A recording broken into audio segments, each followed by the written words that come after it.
Hello दोस्तों, मैं DP Yadav आपके अपने यूट्यूब चैनल धीरेन्द्र विजय भव क्लासेस पर आप सभी का स्वागत है। आप लोग कैसे हैं? आई होप आप लोग बहुत अच्छे होंगे। चलिए, आज हम एक नई सूचना के साथ आप लोगों के समक्ष उपस्थित हुए हैं। अगर आप हमारे चैनल पर नए हैं तो चैनल को सब्सक्राइब कर लें और अपने दोस्तों के साथ भी शेयर करें, चैनल को सपोर्ट करें, क्योंकि हमारे यहाँ मैथ, रीजनिंग, जीके, जीएस सभी क्लास कराया जा रहा है, वो भी फ्री ऑफ कास्ट। इसमें कोई शुल्क नहीं लगता है, तो आप जो है अपना तैयारी कर सकते हैं। तो इसमें देखिए, अब देर ना करते हुए हम अपनी वीडियो को स्टार्ट करते हैं। ये 69,000 की थर्ड काउंसलिंग से संबंधित है। 25/3/2021 कहने का मतलब कल की डेट में जो है सरकार द्वारा एक जो है कहने लेटर निकाला गया है, एक नोटिस निकाला गया है सरकार के द्वारा, कि उसमें बताया गया है कि जितने भी कैंडिडेट 31 इसमें लिख लिए हैं, दो पार्ट में करके हुई थी वैकेंसी, तो इसमें 31,277 एवं 36,590 दो पार्ट में, जो 31,277 एवं 36,590 जो दो भाग में करके हुई है काउंसलिंग, उसमें कितने कैंडिडेट ऐसे रह गए हैं, छूट गए हैं कि जिनका डॉक्यूमेंट क्लियर नहीं था और किसी कारण से वो कहीं मान लीजिए ज्वाइन कर लिए हैं, पहले एनओसी वाले हों, इस तरह से बहुत विसंगतियों का जो है सामना करते हुए बहुत से कैंडिडेट छोड़ दिए। ठीक, तो उसी से रिलेटेड जो सीट खाली हुई है उसके बारे में जो है सचिव जो है उत्तर प्रदेश बेसिक शिक्षा के सचिव प्रताप सिंह बघेल जी जो है एक नोटिस निकाले हैं हर एक बीएसए को।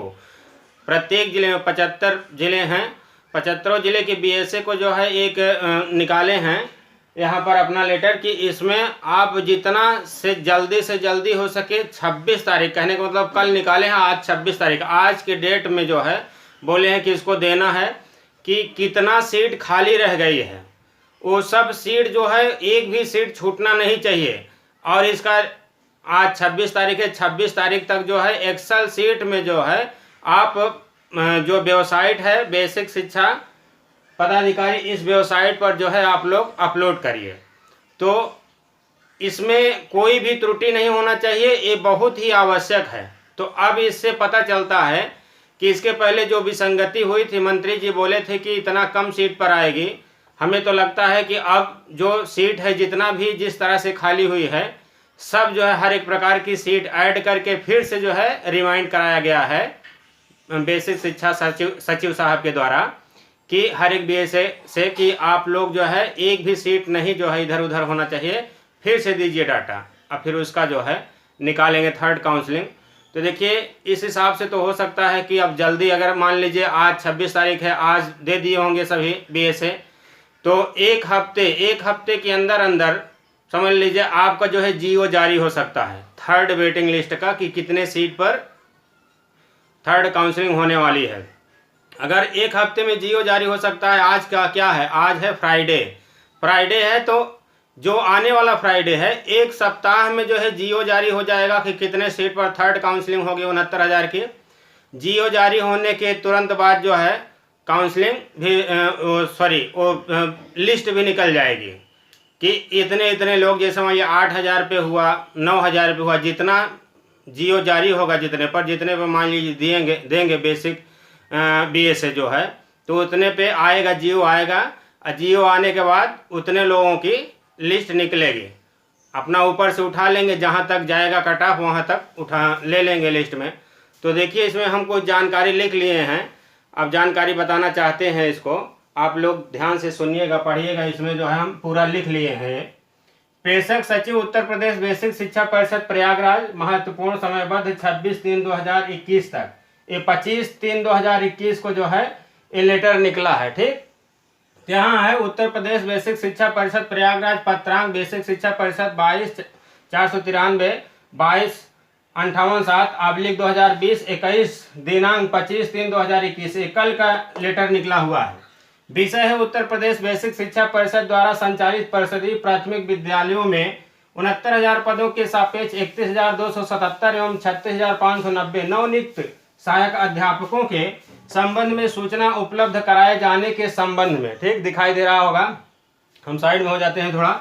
फिर महोदय, कृपया उपर्युक्त विषयक संदर्भ ग्रहण करने का कष्ट करें। उत्तर प्रदेश बेसिक शिक्षा परिषद के अधीन संचालित परिषदीय प्राथमिक विद्यालयों में 69,000 रिक्त पदों के सापेक्ष शासनादेश संख्या 344/68 5/2020 दिनांक 13 मई 2020 शासनादेश संख्या 355/68 5/2020 दिनांक 16 मई 2020। ये इसके पहले जब 31,277 एवं 36,590 का जो काउंसलिंग हुआ था ना, उसका जो आया था लिस्ट आया था सिलेक्टेड लिस्ट, उसी के बारे में इसमें पूरा विज्ञप्ति दिया गया है।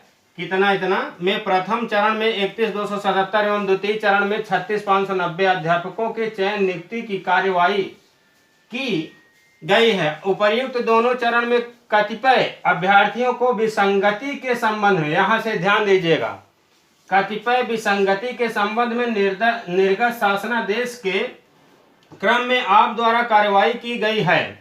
आपके जनपद में अद्यतन कितने पद रिक्त हैं? देखिए समझिए, अद्यतन आपके बीएसए साहब को कह रहे हैं सचिव साहब कि आपके जनपद में कितने पद रिक्त हैं, कितने पद रिक्त हैं की सूचना संलग्न एक्सेल शीट पर दिनांक 26/3/2021 तक, कहने का मीन्स है कि आज के डेट में, आज 26 है, 26/3/2021 तक अनिवार्य रूप से परिषद की ईमेल पर उपलब्ध कराना सुनिश्चित करें। देखिए अनिवार्य रूप से यहाँ पर कह दिया है कि कंपलसरी है, अनिवार्य रूप से परिषद की ईमेल पर जो है उपलब्ध कराना सुनिश्चित करें। सूचना अत्यंत महत्वपूर्ण है। अब ये लाइन देखिएगा, इसमें लिखा गया सूचना अत्यंत महत्वपूर्ण है, अतः त्रुटि रहित सूचना हेतु आपका व्यक्तिगत ध्यान अपेक्षित है। ठीक, तो सूचना अत्यंत महत्वपूर्ण है, इस लाइन से जो है क्लियर हो जाता है कि सूचना अत्यंत महत्वपूर्ण है, अतः त्रुटि रहित सूचना हेतु आपका व्यक्तिगत ध्यान अपेक्षित है। ये जो सूचना है ना बहुत ही इम्पॉर्टेंट है। जो सचिव साहब प्रताप सिंह बघेल जी हैं वो बोले हैं कि ये सूचना बहुत ही महत्वपूर्ण है, इसको आप लोग जो है समझ लीजिए एकदम ध्यान से एक एक सीट का ब्यौरा जो है देना है। ऐसा नहीं है कि कह दीजिएगा कि ये तो गलती हो गया।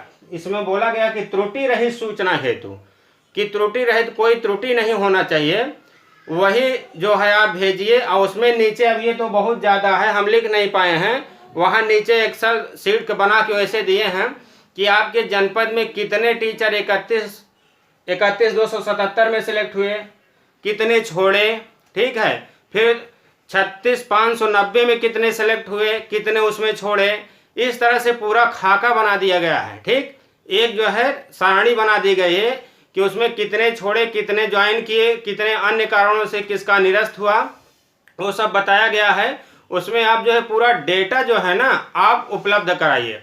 अगर आप गलती कराते हैं तो समझिए इसकी जिम्मेदारी जो है जिला के बीएसए को होगी। ठीक है, बेसिक शिक्षा अधिकारी को होगी, जो जिला के बीएसए रहते हैं। तो इस हिसाब से अब हमें लगता है कि अब बहुत ही जल्द, अगर आज के डेट तक बोले हैं, क्योंकि इसमें एक दिन का टाइम दिए हैं।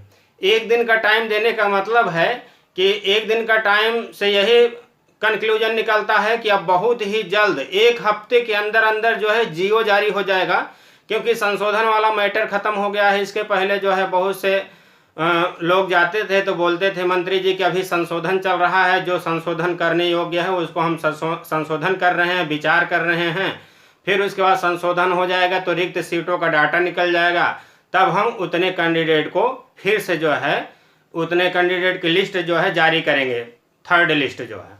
तो अब तो संशोधन हो गया। अब इसमें जो मान लीजिए कम ज़्यादा जो मंत्री जी बोले हैं उनके कहने से नहीं होगा। अब यहाँ बेसिक सब जितने भी कैंडिडेट हैं वो जब गए थे SCRT पर तो प्रेशर दिए कि सर वो जो आनंद किरण से सर जो हैं DG महोदय, उनसे सब लोग बोले, और गणेश सर थे, सब लोग से मुलाकात किए, बोले सर आप लोग तो पहले ही बोल दिए थे कि दोनों 31+ और 36+ जो लिस्ट आई है उसी में 7,000+ जो है कैंडिडेट एकदम फ्रेश छोड़े हैं। और फिर उसके बाद NOC वाले हैं, फिर उसमें संशोधन वाले हैं, बहुत से कैंडिडेट ऐसे हैं, तो 10,000+ सीट हो रही है। लेकिन मंत्री जी जो है कह रहे हैं कि नहीं 4,000 + 1133 5,000+ सीट पर आएगी। तो लोग जितने अधिकारी हैं आश्चर्यचकित हो गए, बोले नहीं ऐसा कहीं नहीं है, कहीं अभी जियो ही नहीं जारी हुआ है, तो आप लोग कैसे मान लिए, आप लोग परेशान ना होइए। जितना सीट है उतना सीट आप लोगों के लिए दी जाएगी। इसके लिए आप लोग धैर्य बनाए रखिए, इसमें कोई दिक्कत नहीं होगी। इसीलिए जो सब गए थे कैंडिडेट वहाँ प्रेशर दिए, इसीलिए जो है आज एक लेटर निकला है कि सभी बीएसए को जो है सचिव साहब जो है वो फिर से रिमाइंड किए हैं कि एक भी सीट जो है इधर उधर नहीं होना चाहिए, नहीं तो ऐसे होगा कि हाँ ये गलती हो गई, ये हुआ वो हुआ, ऐसा कुछ नहीं चलेगा। आप लोग यहाँ इस लाइन से एकदम क्लियर देख लेंगे कि सूचना अत्यंत महत्वपूर्ण है। ये जो सूचना निकाली गई है ये बहुत ही महत्वपूर्ण है, अतः त्रुटि रहित, इसमें कोई गलती नहीं होना चाहिए। त्रुटि रहित सूचना हेतु आपका व्यक्तिगत ध्यान अपेक्षित है। सभी बीएसए साहब को बोले हैं कि सूचना जो निकाली गई है इसमें आप जो डाटा देंगे सीटों का, रिक्त सीटों का डाटा देंगे, इसमें कोई भी त्रुटि नहीं होना चाहिए, नहीं तो फिर बहुत प्रॉब्लम हो जाएगी। तो इस तरह से अब तो यही लग रहा है कि ये जो है एक हफ्ते के अंदर अंदर जो है जीओ जारी हो जाएगा, क्योंकि आज सभी जो है मेल कर दिए होंगे बीएसए साहब जितने जिला के हैं। अगर मान लीजिए यहाँ बेसिक शिक्षा परिषद के ईमेल आईडी पर मेल कर दिए होंगे तो ये तो समझ लीजिए एक हफ्ते के अंदर अंदर आ जाएगा। नहीं तो मान लीजिए 1-2 दिन लेट से अगर होता है फिर भी एक हफ्ते के अंदर अंदर जीओ जो है जारी हो जाएगा कि थर्ड वेटिंग लिस्ट का कितना जो है सीट जो है उतना पे जीओ जारी हो जाएगा। और फिर उसके बाद आपका जो है लिस्ट आ जाएगी, उसमें जितना भी रहेगा 7,000, 8,000, 9,000, 10,000 जितना भी रहेगा रिक्त सीट उतने लोगों का आ जाएगा, सिलेक्टेड लिस्ट में नाम आ जाएगा। और फिर उसके बाद जो है लगता है कि 15 से 16 दिन में जो है काउंसलिंग करा के ज्वाइनिंग भी दे देंगे, क्योंकि इसमें आचार संहिता जो लग रहा है उसका जो है कोई फर्क नहीं पड़ेगा। ये वैकेंसी पुरानी है तो गवर्नमेंट जो है वो चुनाव आयोग से परमिशन लेके कर देगी। आप लोगों को ध्यान दिलाना चाहते हैं 31,277 इसमें जो है 31,277 एवं 36,590 की लिस्ट जब निकली थी ना तो एमएलसी का चुनाव था, फिर उसके बाद और ऐसे चुनाव था, फिर भी उसमें भी गवर्नमेंट अपना जो है चुनाव आयोग से जो है परमिशन ले और करवा दी। तो उसी का पार्ट है। तो वैकेंसी बहुत पहले से चल रही है तो इसका आचार संहिता से कोई इफेक्ट नहीं पड़ने वाला है, ये प्रभावित नहीं होगी वैकेंसी, ये पूरा हो जाएगा। बस अब बहुत ही जल्दी होगा। लेकिन आप लोग अभी भी हम कह रहे हैं कि हाथ पे हाथ रख कर ना बैठिए, प्रेशर बनाए रहिए, SCRT जाते रहिए, मैक्सिमम से मैक्सिमम लोग, ज़्यादा से ज़्यादा लोग, और बोलिए कि सर एक एक सीट का जो है हम लोग शुरू से लेकर अंत तक बहुत जो है प्रयास किए हैं, तब एक एक सीट खाली हुई है, इसमें से अवैधों को निकाले हैं। तो आपसे रिक्वेस्ट है, हाथ जोड़कर विनती है, हम आप ही लोग के बच्चे हैं। तो आप लोग जैसे मान लीजिए इतना किए, 2 लिस्ट निकाले, वैसे जितना है जिनून सीट जितना है, एकदम प्योर सीट जितना है 9,000, 10,000 सब पे जो है आप लोग निकालिए, वैकेंसी निकालिए, लिस्ट निकालिए, जैसे सभी लोगों का जो है सिलेक्शन हो सके। तो उन लोगों से रिक्वेस्ट करना है, प्रेशर बनाना है, तभी जो है संभव है, नहीं तो दिक्कत हो जाएगी। बस ये वीडियो जो है अब यहीं हम समाप्त करते हैं। एक बार फिर याद दिलाना चाहते हैं कि अगर मान लीजिए हमारी बात से किसी भी भाई बहन को दिक्कत हुई हो हमारी बात से, तो उसके लिए जो है हम सॉरी कहते हैं। हम अपना वीडियो यहीं समाप्त करते हैं। अगर आप लोग हमारे चैनल पर नए हैं तो चैनल को सब्सक्राइब कर लें और अपने दोस्तों के साथ भी शेयर करें, चैनल को सपोर्ट करें। इतना टाइम देने के लिए बहुत बहुत धन्यवाद।